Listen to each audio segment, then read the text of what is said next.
So tonight I want to talk about something that concerns me very much, and that's a measure or a bill that's being debated right now in the Houses of Parliament, specifically being put forth by our Home Secretary. And it's called the Police Crime Sentencing and Courts Bill, also known as the Police and Crime Bill.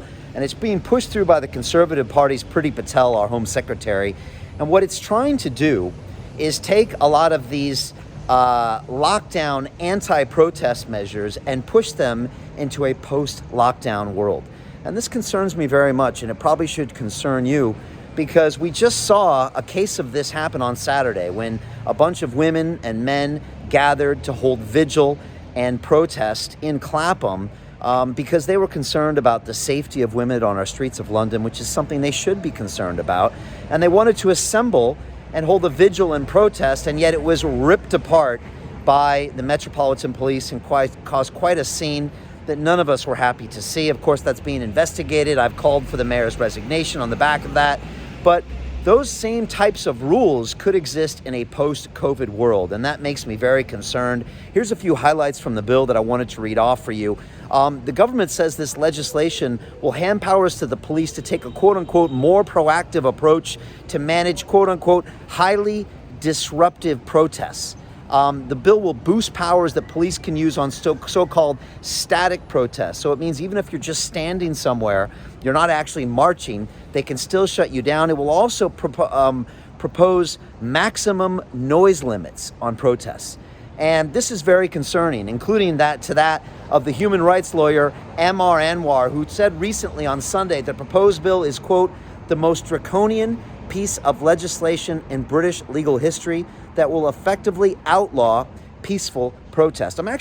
It's hard for me to believe that I'm even having this conversation with you right now, that this is being proposed at a time now when we know protests are important to question some of the many incorrect decisions our government made in the past year. And I'll talk about our freedom of speech fight last year because it relates to this.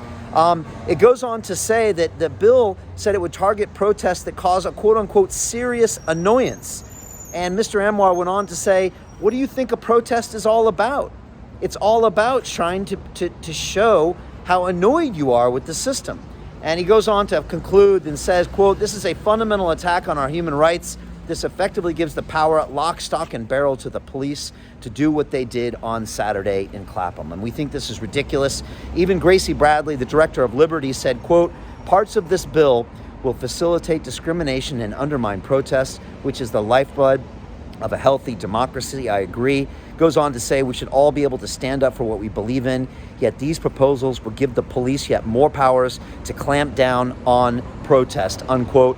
If this reminds you of that movie 1984, you're not alone, and it concerns me very much that we won't be allowed to protest. And this goes further from what we were fighting for last year, which is freedom of speech. Imagine a world where you can't say what you want digitally online. You can no longer hold protests to say how you feel about things, and the police can use noise measures or other such tactics to just shut down any form of protest. We could have repeats of Saturday every single weekend in this city unless we really stand up now and say, no, we deserve these basic human rights and basic civil liberties.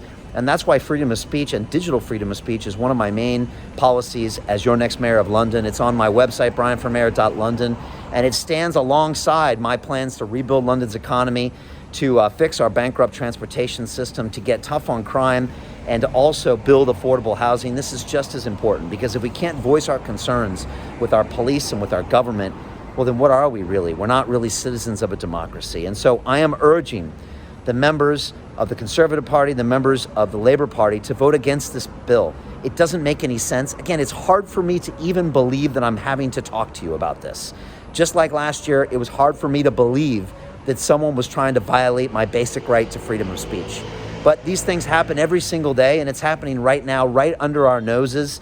The Home Secretary spent 3 hours today outlining her plans for this bill.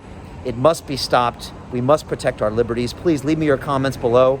At London Real, we've been fighting for free speech for the last 10 years, since 2011. This is just as important. Let's fight for these rights to protest. Let's honor the men and women who fought to have their vigil and protest on Saturday. and let's move forward with these basic human liberties. Thank you.